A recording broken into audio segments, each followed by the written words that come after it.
Hi everyone, welcome back to learn in bits. So DSA series में यार हम एक नया टॉपिक स्टार्ट कर रहे हैं विच इज जेनरिक ट्री। सो बहुत इंपॉर्टेंट है जेनरिक ट्री हमारे लिए। जेनरिक ट्री तो अभी तक हम लोगों ने जो भी डेटा स्ट्रक्चर पढ़ा है, चाहे वो हमने एरे पढ़ा हो, लिंक लिस्ट पढ़ा हो, अगर आप ध्यान से देखो तो इनके अंदर जो डेटा का स्ट्रक्चर है, किस तरीके से डेटा एक दूसरे के साथ अटैच है, ये लीनियर वे में अटैच है। अब वो कंटिन्यूअस है या नहीं है, हमारा इससे कोई लेना देना नहीं है कि डेटा कहां पे स्टोर है, लेकिन डेटा का जो स्ट्रक्चर है वो लीनियर है ना। चाहे हमने एरे में पढ़ा हो, चाहे कहीं पे भी देखा हो, लिंक लिस्ट में देखा हो, कि हमने देखा कि डेटा एक दूसरे से लीनियरली अटैच है। बट डेटा एक दूसरे के साथ ट्री के फॉर्म में भी अटैच हो सकते हैं। तो इसीलिए हमारे लिए ट्री पढ़ना बहुत ज्यादा इंपॉर्टेंट है। और ट्री के अंदर सबसे बेसिक कॉन्सेप्ट जो स्टार्ट होता है वो जेनरिक ट्री से स्टार्ट होता है। कि अगर आपने जेनरिक ट्री पढ़ लिया, देन आपने बाइनरी ट्री कर लिया, देन आपके लिए बाइनरी सर्च ट्री बहुत इजी हो जाता है। ठीक है, तो जेनरिक ट्री पढ़ना बहुत ज्यादा इंपॉर्टेंट है। डायरेक्टली आप बाइनरी ट्री या बाइनरी सर्च ट्री पे स्विच नहीं कर सकते, क्योंकि आपको ट्री के टर्मिनोलॉजी, क्वेश्चन कैसे करना है, रिकर्जन कैसे अप्लाई करना है, अगर इन चीजों को अच्छे से सीखना है तब आप ट्री को मास्टर कर सकते हैं। तो दैट्स वाइट जेनरिक ट्री पढ़ना बहुत ज्यादा इंपॉर्टेंट है। तो मैं आपको बेसिक से सिखा रहा हूं, जेनरिक ट्री बनाना, उसे डिस्प्ले करना, साइज निकालना, हाइट निकालना, लीफ नोड्स को रिमूव करना, ये सब चीजें आप इस सीरीज में सीखने वाले हो। तो स्टार्ट करते हैं हम जेनरिक ट्री। तो बेसिक एग्जांपल देखते हैं कि जेनरिक ट्री यानी ट्री का स्ट्रक्चर कहां पे, मतलब कैसा ऐसा डेटा है जो ट्री के फॉर्म में स्टोर होता है। तो उसका सबसे सिंपल एग्जांपल है फोल्डर, है ना। हम अपने फोन या पीसी कहीं पे भी फोल्डर बनाते हैं। तो लेट सपोज कि मेरा एक मेन फोल्डर है, उस मेन फोल्डर के अंदर लेट सपोज कि उसके अंदर मैंने मेन एक फोल्डर है, उसके अंदर दो और फोल्डर्स बना रखे हैं। Let see the folder 1 and folder 2। अब उस फोल्डर 1 एंड फोल्डर 2 के अंदर भी कुछ अलग अलग फोल्डर्स बने हुए हैं। लेट सपोज कि फोल्डर 2 फोल्डर 3 बना रखा है मैंने, फोल्डर 4 बना रखा है, फोल्डर 5 बना रखा है।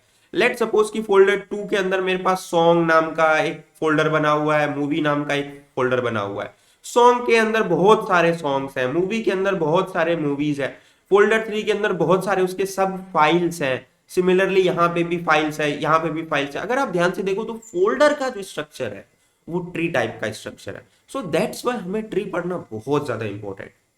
ठीक है, सो अब हमने ट्री समझ लिया यार क्यों जरूरी है। अब हमें सीखना है कि ट्री की टर्मिनोलॉजीज क्या है, पेरेंट क्या होते हैं, लीफ नोड क्या होते हैं, रूट नोड क्या होते हैं, ये सीखना पड़ेगा ना, समझना पड़ेगा, तब हम आगे बढ़ते हैं। तो मैं एक ट्री बना रहा हूं जो मैं इस पूरे ट्री सीरीज के दौरान इस्तेमाल करने वाला हूं। आप भी अपने लिए एक ट्री सेलेक्ट कर सकते हैं और उस पर आपको ड्राई रन करना होगा, सब चीजें करनी होगी। और हाँ, पेन पेपर का इस्तेमाल जरूर करना सीखे। ठीक है, ड्राई रन करना बहुत जरूरी है। रिकर्जन कैसे मूव कर रहा है ना, रिकर्जन ट्री पे हम कैसे काम कर रहे हैं, वो करना बहुत जरूरी है। ठीक है, थोड़ा सा हार्ड वर्क लगेगा और उम्मीद करता हूं कि आपको इस सीरीज के बाद अच्छे से ट्री आ जाएगा। ठीक है, सो मैं एक ट्री बनाता हूं 10, 20, 30, 40 एंड हेयर इज 50, 60, 70 एंड 80। ध्यान से देखो, अगर आप, तो जो हम ये चीज बना रहे हैं ना, इसको बोलते हैं नोड। हम क्या बना रहे हैं, एक नोड बनाएंगे। तो ट्री के अंदर कॉन्सेप्ट आता है नोड का। ठीक है, नोड क्या है, जब आप नोड की बात करते हो तो मैं कहूंगा नोड कुछ नहीं है यार, एक तरह का एड्रेस है। नोड की बात करो, अगर आप नोड को प्रिंट कराओगे तो मैं कहूंगा कि एक एड्रेस प्रिंट होगा।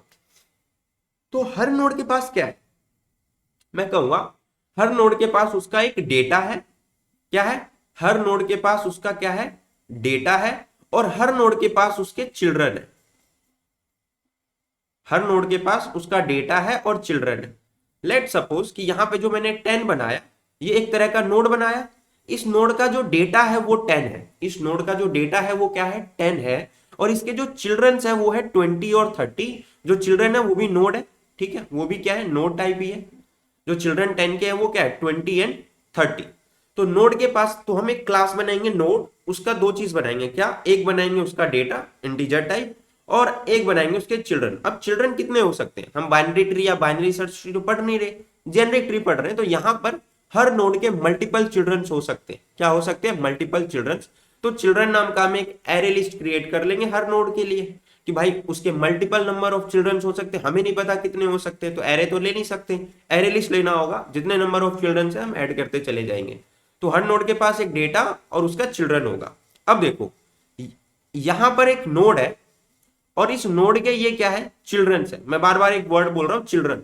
तो देखो चिल्ड्रन किसके होते हैं, पेरेंट के। तो जो नोड होता है वो होता है पेरेंट। क्या होता है, पेरेंट।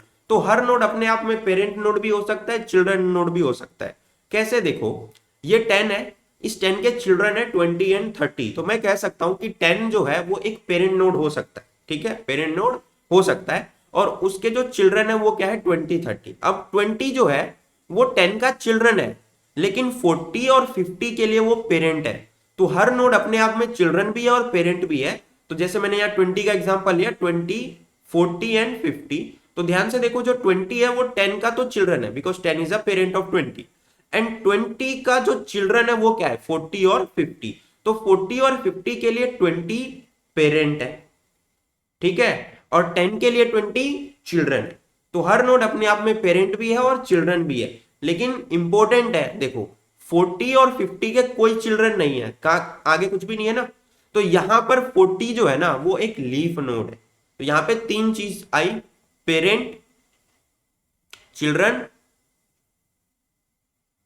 एंड लीफ नोड, ठीक है। तो पेरेंट क्या है, पेरेंट नोड वही नोड होगा जिसके चिल्ड्रन हो सकते हैं, जैसे 10 20 30, ये क्या है, पेरेंट नोड है क्योंकि इनके चिल्ड्रंस है।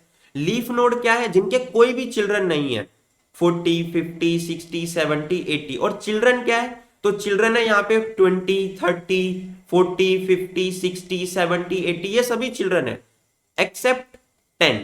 10 हमारा चिल्ड्रन नहीं है, बिकॉज 10 का कोई भी, ऊपर में देखो कोई भी नोड है नहीं, तो 10 का कोई भी चिल्ड्रन नहीं, सॉरी पेरेंट नहीं है। तो वो नोड जिसका कोई पेरेंट नहीं होता उसको बोलते हैं हम रूट नोड। सबसे इंपॉर्टेंट है रूट नोड, कि वो नोड जिसका कोई पेरेंट नहीं है। और हमें हमेशा उस नोड का एड्रेस चाहिए होता है जिसका कोई पेरेंट नहीं है, यानी हमें हमेशा रूट नोड चाहिए होता है। अगर हमें 10 का एड्रेस पता है तो हम 20 30 40 50 60 70 80 किसी पे भी जा सकते हैं।